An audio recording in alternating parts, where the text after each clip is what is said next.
Hi ನಮಸ್ತೆ, welcome back to our YouTube channel. ಎಲ್ಲರೂ ಹೇಗಿದ್ದೀರಾ? ಎಲ್ಲರೂ ಚೆನ್ನಾಗಿದ್ದೀರಾ ಅಂತ ಭಾವಿಸ್ತಾ ಇವತ್ತಿನ ವಿಡಿಯೋ ಸ್ಟಾರ್ಟ್ ಮಾಡ್ತಾ ಇದ್ದೀನಿ. ಇವತ್ತು ಸ್ಯಾಟರ್ಡೆ, ಸೊ ಮಕ್ಕಳೆಲ್ಲರೂ ಮನೆಯಲ್ಲೇ ಇದ್ದರು. ಹಾಗೆ ಇವತ್ತೊಂದು ಡೀಪ್ ಕ್ಲೀನಿಂಗನ್ನು ಸ್ಟಾರ್ಟ್ ಮಾಡಿಕೊಂಡೆ. ಸ್ಟಡಿ ಟೇಬಲಿಂದ ಸ್ಟಾರ್ಟ್ ಮಾಡಿದ್ದೀನಿ. ಸೊ ಏನು ಗೊತ್ತಾ, ಮನೆಯಲ್ಲಿ ಕ್ಲೀನಿಂಗ್ ಅನ್ನೋದು ಮುಗಿಯೋದೇ ಇಲ್ಲ. ಇವತ್ತೊಂದು ಕಡೆ ಕ್ಲೀನಿಂಗ್ ಮಾಡಿದರೆ ಇನ್ನೊಂದು ಕಡೆ ತೋರಿಸುತ್ತೆ ಅಲ್ವಾ? ಸೊ ಇನ್ನು ಮಕ್ಕಳ ಸ್ಟಡಿ ಟೇಬಲ್ ಅಂತೂ ಅವಾಗವಾಗ ಕ್ಲೀನ್ ಮಾಡ್ತಾನೆ ಇರಬೇಕು. ಅಲ್ಲಿ ಪೆನ್ಸಿಲ್ ತೆಗೆಯೋದು, ಬುಕ್ ತೆಗೆಯೋದು, ಅದು ಇದು ಅಂತ ಮೆಸ್ಸಪ್ ಆಗ್ತಾನೆ ಇರುತ್ತೆ. ಸೊ ಅವಾಗವಾಗ ಕ್ಲೀನ್ ಮಾಡ್ತೀವಿ. ಇವತ್ತು ನಾನು ಸ್ವಲ್ಪ ಡೀಪ್ ಕ್ಲೀನಿಂಗ್ ಎಲ್ಲ ಮಾಡ್ಕೊಳ್ತಾ ಇದ್ದೀನಿ.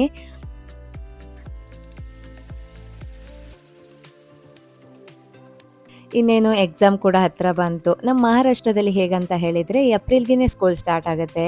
ಏಪ್ರಿಲ್ 1 ಮಂತ್ ಸ್ಕೂಲ್ ಇರುತ್ತೆ. ಮೇ ಮಂತಲ್ಲಿ ಮತ್ತೆ ಸಮ್ಮರ್ ಹಾಲಿಡೇಸ್ ಕೊಡ್ತಾರೆ. ಇನ್ನು ಜೂನಲ್ಲಿ 1 ಮಂತ್ ಕ್ಲಾಸ್ ಮಾಡಿ ಮತ್ತೆ ಸೆಮಿಸ್ಟರ್ ಸ್ಟಾರ್ಟ್ ಆಗುತ್ತೆ. ಈಗಾಗಲೇ ಎಕ್ಸಾಮ್ ಕೂಡ ಸ್ಟಾರ್ಟ್ ಆಯಿತು. ಇನ್ನು ಮಕ್ಕಳು ಓದಲಿಕ್ಕೆ ಅಂತ ಕೂತ್ಕೊಂಡ್ರೆ ಸ್ಟಡಿ ಟೇಬಲ್ ಎಲ್ಲ ನೀಟಾಗಿ ಕ್ಲೀನ್ ಆಗಿದ್ರೆ ಅವರಿಗೂ ಕೂಡ ಓದಲಿಕ್ಕೆ ಮೂಡ್ ಬರುತ್ತೆ. ನನಗಂತೂ ಹಾಗೆ, ಯಾವಾಗಲೂ ಎಲ್ಲಿ ಕ್ಲೀನ್ ಇರುತ್ತೋ ಅಲ್ಲಿ ಏನಾದರೂ ಒಂದು ವಿಶೇಷವಾದ ಕಂಟೆಂಟ್ ಕ್ರಿಯೇಟ್ ಆಗುತ್ತೆ. ಪ್ರತಿಯೊಬ್ಬರಿಗೂ ಹಾಗೆ, ಮನೆ ಎಷ್ಟು ನೀಟಾಗಿರುತ್ತೆ ಅವರು ಅಷ್ಟು ಸಮಾಧಾನವಾಗಿರಲಿಕ್ಕೆ ಸಾಧ್ಯ. ಇನ್ನು ಮೆಸ್ಸಿ ಮೆಸ್ಸಿ ಆಗಿದ್ರೆ ಮನಸ್ಸು ಕೂಡ ಅಷ್ಟೇನೆ ತುಂಬ ಮೆಸ್ಸಿ ಅಂತ ಫೀಲ್ ಆಗುತ್ತೆ. ಇನ್ನು ಮನೆ ಅಂತ ಹೇಳಿದ್ರೆ ಅದೊಂದು ಮುಗಿಯದ ಕೆಲಸ. ಮತ್ತೆ ಮನೆ ಕ್ಲೀನಿಂಗ್ ಅಂತ ಹೇಳಿ ಒಂದೇ ದಿನ ನಾವೆಲ್ಲವನ್ನ ಮಾಡಿ ಬಿಡ್ತೀವಿ ಅಂದ್ರೆ ಆಗೋದೇ ಇಲ್ಲ ಅಲ್ವಾ?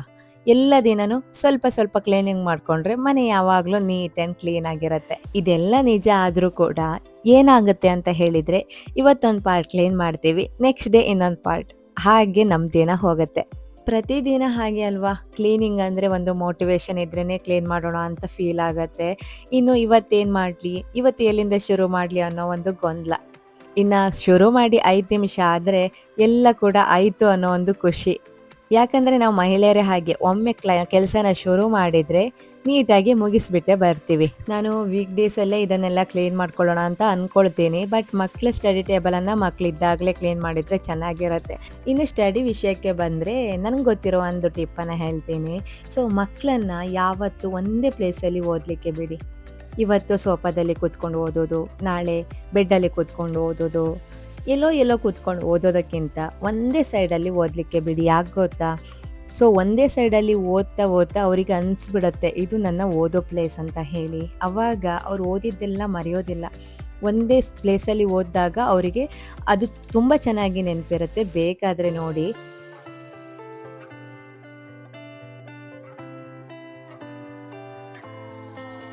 ಇನ್ನು ಮನೆ ಕ್ಲೀನಿಂಗ್ ವಿಷಯಕ್ಕೆ ಬಂದರೆ, ನಮ್ಮ ಮನೆ ಯಾವಾಗಲೂ ಪರ್ಫೆಕ್ಟ್ ಇರಬೇಕು ಅನ್ನೋದು ಅಗತ್ಯ ಇರೋದಿಲ್ಲ. ಆದರೆ ನೆಮ್ಮದಿಯಾಗಿರಲಿಕ್ಕೆ ತುಂಬಾ ನೀಟಾಗಿ ಇರಬೇಕು ಅನಿಸುತ್ತೆ.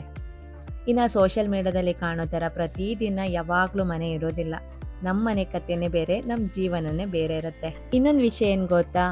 ನಾವು ಮಾಡಿದ ಕೆಲಸನ ಯಾರೂ ಗಮನಿಸದೇ ಇದ್ರೂ ಪರವಾಗಿಲ್ಲ, ನಮಗೆ ಗೊತ್ತಿದ್ರೆ ಸಾಕು ಅಲ್ವಾ? ನಮ್ಮ ಮನೆ ಹೀಗೆ ಕಾಣೋಕ್ಕೆ ಎಷ್ಟು ಶ್ರಮ ಇದೆ ಅಂತ. ನನಗೆ ಒಂದು ಅಭ್ಯಾಸ ಇದೆ, ಕೆಲಸ ಎಲ್ಲ ಒಂದೇ ಸಲ ಮಾಡೋಕ್ಕೆ ಟ್ರೈ ಮಾಡಲ್ಲ. ಇವತ್ತು ಸ್ವಲ್ಪ, ನಾಳೆ ಸ್ವಲ್ಪ, ಹೀಗೆ ಮಾಡಿದರೆ ದಣಿವು ಕೂಡ ಕಡಿಮೆ ಆಗಿರುತ್ತೆ. ಮನೆ ಕೂಡ ಮೇಂಟೈನ್ ಆಗುತ್ತೆ. ಹಾಗಂತ ಮನೆ ಕೆಲಸ ಚಿಕ್ಕದು ಅಂತ ಯಾರೂ ಅಂದ್ಕೊಳ್ಳಿಕ್ಕೆ ಹೋಗಬೇಡಿ. ಇದು ಸಂಬಳ ಸಿಗದ ಕೆಲಸ ಅಷ್ಟೆ. ಆದರೆ ಮನೆ ನೆಮ್ಮದಿ ಇದ್ರ ಮೇಲೆ ನಿಂತಿರುತ್ತೆ ಅಲ್ವಾ? ಒಂದು ಕ್ಲೀನ್ ರೂಮ್ ನೋಡಿದ್ರೆ ಮನಸ್ಸಿಗೆ ಖುಷಿ ಆಗುತ್ತೆ ಅಲ್ವಾ? ನನಗಂತೂ ಹಾಗೆ. ಅದಕ್ಕೆ ದಿನ ಸ್ವಲ್ಪ ಸಮಯ ಇದಕ್ಕೆ ಕೊಡ್ತೀನಿ. ನಿಮ್ಗೂ ಕೂಡ ಇವತ್ತು ಕೆಲಸ ಮಾಡೋ ಮೂಡಲ್ಲಿ ಇಲ್ಲದೆ ಇದ್ರೆ ಇಡೀ ಮನೆ ಬಗ್ಗೆ ಯೋಚಿಸಬೇಡಿ. ಒಂದು ಟೇಬಲ್, ಒಂದು ಸೆಲ್ಫ್ ಅಥವಾ ಒಂದು ರೂಮ್ ಅಷ್ಟರಲ್ಲೇ ಶುರು ಮಾಡಿ. ಶುರು ಮಾಡಿದ್ಮೇಲೆ ಮುಂದಿನ ಕೆಲಸ ತಾನೇ ಆಗುತ್ತೆ. ಸರಿ, ಮಾತಾಡ್ತಾ ಇದ್ರೆ ಕೆಲಸ ಮುಗಿಯೋದಿಲ್ಲ. ಇನ್ನು ಉಳಿದ ಕ್ಲೀನಿಂಗ್ ಎಲ್ಲ ಮುಗಿಸೋಣ. ಈಗಷ್ಟೇ ಟೈಮ್ ಟೇಬಲ್ ಎಲ್ಲ ಬಂದಿತ್ತು, ಅದನ್ನೆಲ್ಲ ಜೋಡಿಸ್ಕೊಳ್ತಾ ಇದ್ದೀನಿ. ಹಾಗೆ ಎಕ್ಸಾಮ್ ಕೂಡ ತುಂಬಾ ನಿಯರ್ ಆಗಿತ್ತು. ವಿಡಿಯೋ ಕೂಡ ಸ್ವಲ್ಪ ಡಿಲೇ ಆಗಬಹುದು. ಆಲ್ರೆಡಿ ಎಕ್ಸಾಮ್ ಕೂಡ ಸ್ಟಾರ್ಟ್ ಆಗಿದೆ. ಜೂನ್ 29ಗೆ ಸ್ಟಾರ್ಟ್ ಆಗಿರೋದು, ಜುಲೈ 20 ತನಕ ಇದೆ ಇಬ್ರು ಮಕ್ಕಳದ್ದು ಕೂಡ. ಸೊ ಈ ರೀತಿ ಟೈಮ್ ಟೇಬಲ್ ಎಲ್ಲ ಮಾಡಿಟ್ಕೊಂಡ್ರೆ ಸ್ವಲ್ಪ ಮೋಟಿವೇಟ್ ಆಗುತ್ತೆ. ಸಬ್ಜೆಕ್ಟ್ ಯಾವುದು, ಎಕ್ಸಾಮ್ ಯಾವಾಗ, ಪ್ರತಿಯೊಂದಕ್ಕೂ ಮೊಬೈಲಲ್ಲೇ ನೋಡ್ಬೇಕಂತೇನಿಲ್ಲ. ಜೆರಾಕ್ಸ್ ಕಾಪಿ ತಂದು ಈ ರೀತಿ ಟೈಮ್ ಟೇಬಲ್ ಮಾಡಿಟ್ಕೊಂಡ್ರೆ ತುಂಬ ಈಸಿ ಆಗುತ್ತೆ. ಇದರಲ್ಲಿ ಸಿಲೆಬಸ್ ಕೂಡ ಇದೆ, ಹಾಗೆ ಯಾವಾಗ ಎಕ್ಸಾಮ್ ಇದೆ, ಇಬ್ರದ್ದು ಕೂಡ ಇರೋದ್ರಿಂದ ಸ್ವಲ್ಪ ಮಿಕ್ಸಪ್ ಆಗುತ್ತೆ. ಹಾಗಾಗಿ ನಾನು ಸಪ್ರೇಟ್ ಆಗಿ ಅವರದ್ದನ್ನು ಈ ರೀತಿ ಗೋಡೆಗೆ ಅಂಟಿಸ್ಕೊಳ್ತೀನಿ. ಇನ್ನು ಮಕ್ಕಳನ್ನೆಲ್ಲ ರೆಡಿ ಮಾಡೋದು, ಅವರಿಗೆ ಸ್ಕೂಲ್ಗೆ ಕಳಿಸೋದು ಎಲ್ಲ ಒಂಥರ ಟೈಮ್ ಟೇಬಲ್ ಆಗಿಬಿಟ್ಟಿದೆ ಇವಾಗ. ಯಾಕಂತ ಹೇಳಿದರೆ ಎಲ್ಲರೂ ಮನಸ್ಸು ಒಂದೇ ಥರ ಇರೋದಿಲ್ಲ. ಒಬ್ಬ ರೆಡಿ ಆದರೆ ಇನ್ನೊಬ್ಬಳು ರೆಡಿ ಆಗೋದಿಲ್ಲ. ಅದಕ್ಕೂ ಸಮಯ ಕೊಡಬೇಕು, ತಲೆ ಓಡಿಸಬೇಕು ಜಾಸ್ತಿಯಾಗಿ. ಏನು ಮಾಡೋದು, ನಾಳೆ ಏನು ಮಾಡೋದು ಅಂತ ಹೇಳಿ. ಸೊ ಇದನ್ನೆಲ್ಲ ನಾನು ಈ ರೀತಿ ರೆಡಿ ಮಾಡ್ಕೊಳ್ತೀನಿ. ಸೊ ಹಾಗೆ ನೆಕ್ಸ್ಟ್ ಡೇ ಮತ್ತೆ ವ್ಲಾಗನ್ನು ಕಂಟಿನ್ಯೂ ಮಾಡಿದೆ.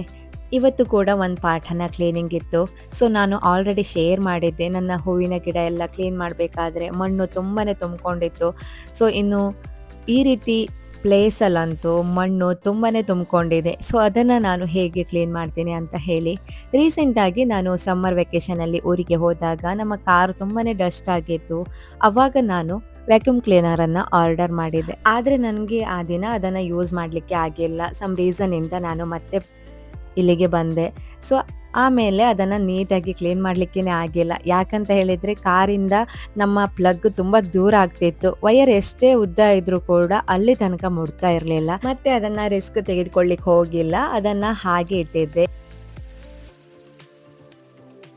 ಇನ್ನು ಊರಿಂದ ಬರಬೇಕಾದ್ರೆ ಅನ್ನಿಸ್ತು ನಮ್ಮ ಸೋಪಾಗೆ ತುಂಬ ಚೆನ್ನಾಗಿ ನೀಟಾಗಿ ಕ್ಲೀನ್ ಆಗುತ್ತೆ ಅಂತ ಹೇಳಿ. ಸೊ ಹಾಗಾಗಿ ಅದನ್ನು ತೆಗೆದುಕೊಂಡು ಬಂದಿದ್ದೀನಿ.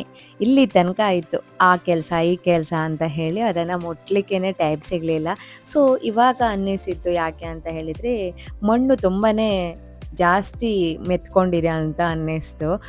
ಸೊ ಆಲ್ರೆಡಿ ನಿಮ್ಮ ಜೊತೆ ಶೇರ್ ಮಾಡಿದ್ದೀನಿ. ಸೊ ಅಲ್ಲಿ ಕಿಟಕಿ ಹತ್ತಿರ ತುಂಬ ಮಣ್ಣು ಹೋಗಿಬಿಟ್ಟಿದೆ, ಅದನ್ನು ಕ್ಲೀನ್ ಮಾಡಬೇಕು ಅಂತ ಹೇಳಿ. ವ್ಯಾಕ್ಯೂಮ್ ಕ್ಲೀನರ್ ನೆನಪಾಯಿತು, ಮೊದಲಿಗೆ ಸೋಪನ್ನೇ ಕ್ಲೀನ್ ಮಾಡ್ಕೊಳ್ಳೋಣ ಅಂತ ಹೇಳಿ ಕ್ಲೀನ್ ಮಾಡ್ಕೊಳ್ತಾ ಇದ್ದೀನಿ. ತುಂಬಾ ಯೂಸ್ಫುಲ್ ಆಗಿದೆ. ಗೊತ್ತಿಲ್ಲ ಎಷ್ಟು ದಿನ ಬರುತ್ತೋ ಅಂತ ಹೇಳಿ, ಬಟ್ ತುಂಬ ನೀಟಾಗಿ ಡಸ್ಟ್ ಕ್ಲೀನ್ ಆಗಿಬಿಟ್ಟಿದೆ ಇದರಲ್ಲಿ. ಆವಾಗ ಅನ್ನಿಸ್ತು ಡೈಲಿ ಒಂದೊಂದು ಕಡೆ ಕ್ಲೀನ್ ಮಾಡಿಕೊಂಡ್ರೆ ಮನೆ ಎಷ್ಟು ನೀಟಾಗತ್ತೆ ಅಲ್ವಾ ಅಂತ. ಯಾಕಂತ ಹೇಳಿದರೆ ಈ ಸೋಪೆಲ್ಲ ನಾನು ಕ್ಲೀನ್ ಮಾಡಲಿಕ್ಕೆ ಎಷ್ಟು ಪ್ರಯತ್ನ ಪಟ್ಟಿದ್ದೀನಿ ಅಂತ ಹೇಳಿದರೆ, ಸೋಪ್ ವಾಟರ್ ಹಾಕಿ ಕ್ಲೀನ್ ಮಾಡ್ತಾ ಇದ್ದೆ, ಆವಾಗ ಬ್ರಷ್ಷು ಅದು ಇದು ಅಂತ ತುಂಬಾ ಪ್ರಯತ್ನ ಪಡ್ತಿದ್ದೆ. ಬಟ್ ಇದರಿಂದ ಅಂತೂ ತುಂಬ ನೀಟಾಗಿ ಕ್ಲೀನ್ ಆಗುತ್ತೆ. ಇನ್ನು ಈ ರೀತಿ ಮೆಸ್ಸಿ ಆಗಿರುವಂತಹ ಮಣ್ಣನ್ನು ತೆಗಿಲಿಕ್ಕೆ ಇವಾಗ ಯೂಸ್ ಮಾಡ್ಕೊಳ್ತಾ ಇದ್ದೀನಿ. ಅಲ್ಲಿರುವಂತಹ ಮಣ್ಣಿಗೆ ನಮ್ಮ ವ್ಯಾಕ್ಯೂಮ್ ಕ್ಲೀನರ್ ಒಂದೇ ದಿನದಲ್ಲಿ ಹಾಳಾಗ್ಬಿಡುತ್ತೆ ಅನ್ನಿಸ್ತು. ಸೊ ಹಾಗಾಗಿ ಒಮ್ಮೆ ಬ್ರಷಿಂದ ಎಲ್ಲ ನೀಟಾಗಿ ಕ್ಲೀನ್ ಮಾಡಿಬಿಟ್ಟು ಮತ್ತೆ ವ್ಯಾಕ್ಯೂಮನ್ನು ಯೂಸ್ ಮಾಡೋಣ ಅಂದ್ಕೊಂಡಿದ್ದೀನಿ. ಸೊ ಅಷ್ಟು ಮಣ್ಣಿದೆ, ಒಮ್ಮೆ ತೋರಿಸ್ತೀನಿ ನೋಡಿ ಎಷ್ಟು ಮಣ್ಣಿದೆ ಅಂತ ಹೇಳಿ. ಮೊದಲು ಸ್ವಲ್ಪ ಇದ್ದಿತ್ತು, ಡಸ್ಟ್ ಮಾತ್ರ ಇದ್ದಿತ್ತು. ಇವಾಗ ಇಷ್ಟೊಂದು ಮಣ್ಣು ಆಗಲಿಕ್ಕೆ ಕಾರಣ ಮೊನ್ನೆ ಅಷ್ಟೇ ನಾನು ಮಣ್ಣನ್ನು ತೆಗೆದುಕೊಂಡು ಹೋಗುವಾಗ ಅದು ಬಿದ್ದಿರೋದು. ಸೊ ಹಾಗೆ ನಾನು ಅದನ್ನು ಹಾಗೆ ಬಿಟ್ಟರೆ ಆಗೋದಿಲ್ಲ ಅಂತ ಹೇಳಿ ಸೊ ಇದನ್ನು ಯೂಸ್ ಮಾಡ್ತಾ ಇದ್ದೆ. ಎಷ್ಟೇ ನೀಟಾಗಿ ಕೈಯಿಂದ ತೆಗೆದ್ರೂ ಕೂಡ ಆ ಸ್ವಲ್ಪ ಸ್ವಲ್ಪ ಮಣ್ಣು ಅಲ್ಲೇ ಉಳ್ಕೊಳ್ತಾ ಇತ್ತು.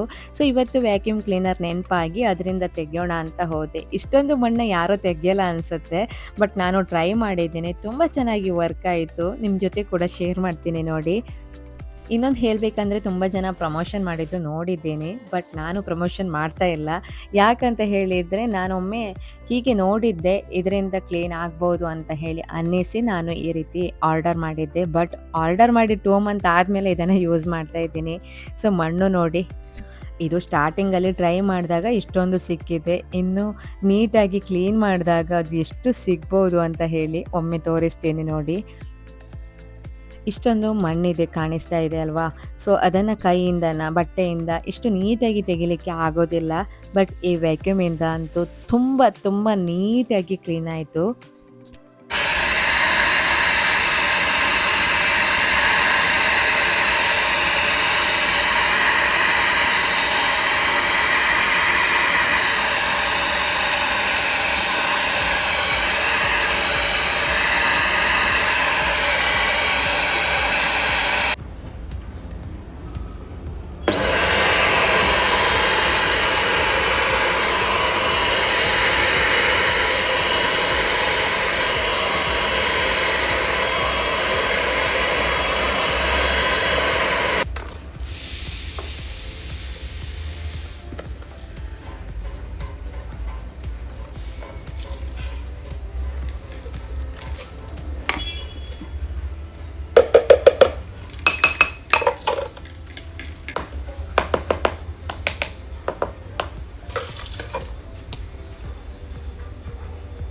ಅಬ್ಬಾ! ಎಷ್ಟು ಮಣ್ಣಿದೆ ಅಲ್ವಾ?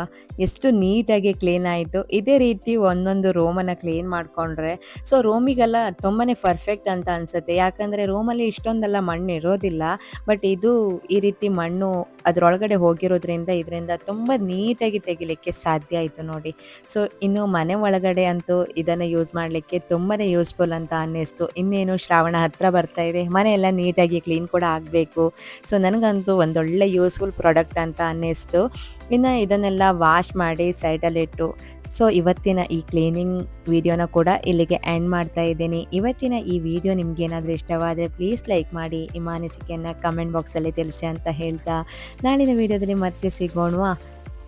ಅಲ್ಲಿ ತನಕ ಎಲ್ರಿಗೂ bye bye. Thanks for watching.